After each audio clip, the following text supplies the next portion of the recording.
Once that's had a bit of time to dry, and as you can see, it's looking a little bit bobbly and maybe a little bit of a crease here and there. We want this to conform nicely, so this is where we get our micro softener. And what we're going to do is just open this up first, right, and we're going to very carefully just paint this on like so. I'm going to do that to all the decals.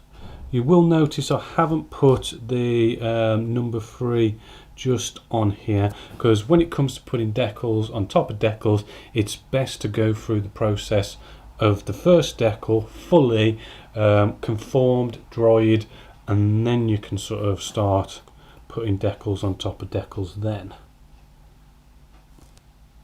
So the last thing you want to be doing with your decals is, what tends to happen is when we use these decaling solutions, they seem to leave a bit of a residue behind, which can feel a little bit maybe sticky, even look a bit sort of stained.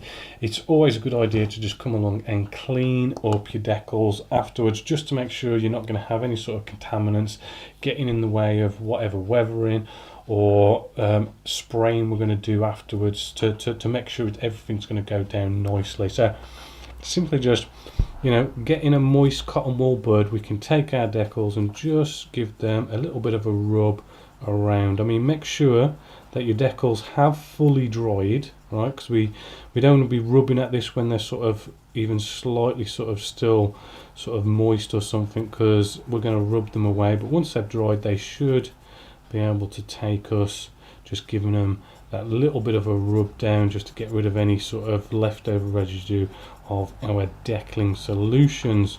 Which, once we've done that, what we want to do is get out some gloss and just give it, say, 2 light misty coats, and that is just to completely seal these decals in, which you've then got this sort of sandwich thing going on where you've got a gloss coat, then you've got your decal, and then you've got another gloss coat on top of that, just sandwiching it in, and it will just stop them from coming off. It'll make them look as though they're painted on, and then we're ready to do a bit of weathering. So now we've got a gloss coat all over this. What it's done is protected everything, because the next stage we're going to do is probably something not many of you have potentially used. What I'm going to be using is enamel based paints. In this case I'm using a panel line wash. This is by Ammo. I'm using a nice deep brown as well. That is a MIG 1618.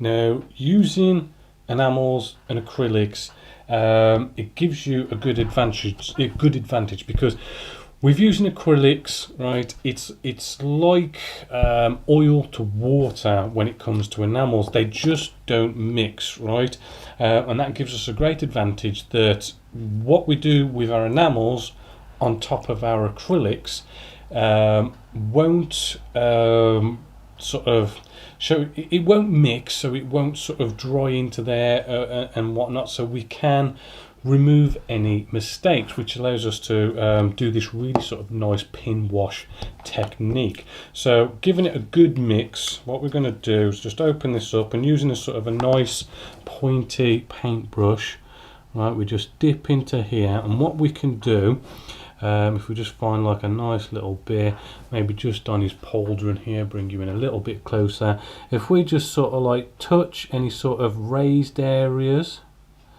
right, any recessed areas, what's going to happen is, I mean, because it's nice and thin, this panel line wash, it will have that capillary reaction to just move in and around any sort of areas like this, and we can just touch it. But we don't have to sort of, if we was using acrylics and we was doing this sort of pin wash technique, we'd be worrying about making mistakes, and if we made mistakes, we'd have to sort of get the old colours back out and sort of redo it all, right, and it just makes so much trouble. But by using enamel washes, we can so easily clean up any mistakes that we've made, which, as you can see, you know, this isn't like massively neat, right, but I'll show you in the next stage, it just cleans up so easily. So if you just go around and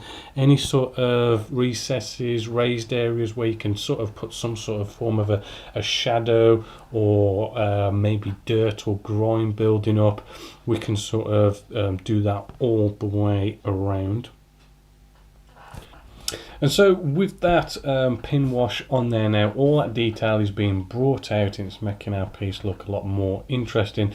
But as I say, we've got loads of mistakes on there because we've been pin washing it, and we don't need to be like mega detail, because this can be cleaned up so easily. Because as I say, we've got, it's like oil to water. It's not going to really stick to our acrylic paints or acrylic gloss that we put on. So what we can do, we can get out some enamel odorless thinners.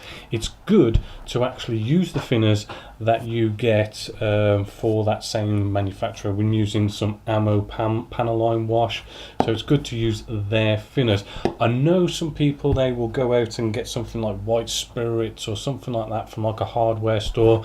You do get a hell of a lot more for your money, but it's this is the right intensity, the right strength for our enamel Panaline wash. If you use something like white spirits, it is potentially going to be stronger, and it is potentially, even though it's like oil to water, can sort of melt through to our acrylic paint. So it is good to stick with what the manufacturers suggest. So what we're going to do, using our same paintbrush, we're getting our odorless enamel thinners, getting a kitchen paper towel. What we want to do is prepare our paintbrush. So I'm just dipping into our thinners, and I'm just now sort of getting our paintbrush and making sure it's sort of clean, and it's got some thinners on there, not sort of drenched in it, but it's just nice and damp. That's what's good for using the kitchen paper towel for, is just to sort of get your paintbrush nice and damp. So then we can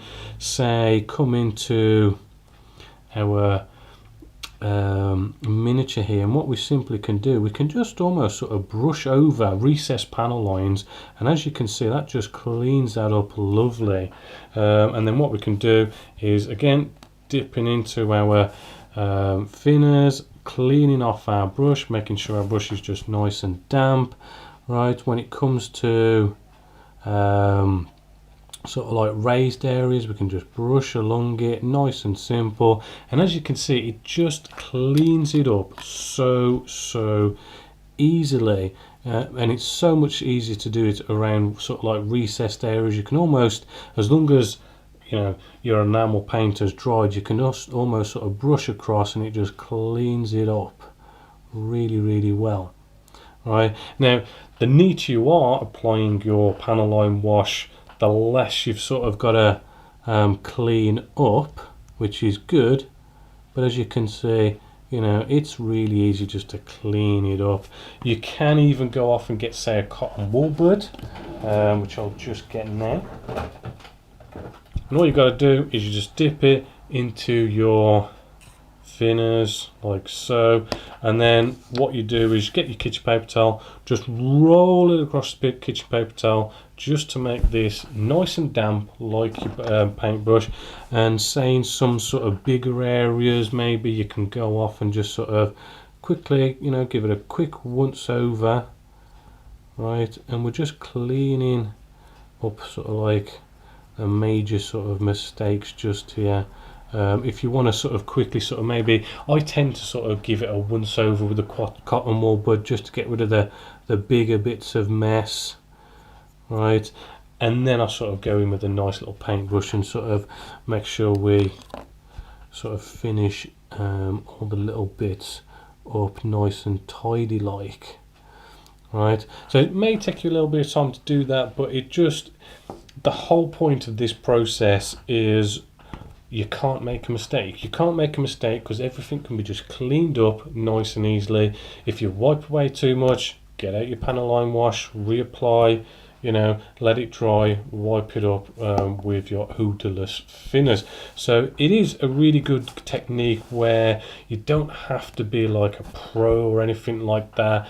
You can just whack it on, clean it up, and you know, as I say, because you just cannot make a mistake, you just keep wiping it up or reapplying until it's all nice and done. So I'm going to go around and get this all nice and done, and then you want to leave it to dry. Enamels normally take a little bit longer to dry than acrylics, although this is very thin down enamel paints, so maybe half an hour down the line you should be all right. But I mean, maybe leave it for a couple of hours if you're going to put anything else on top.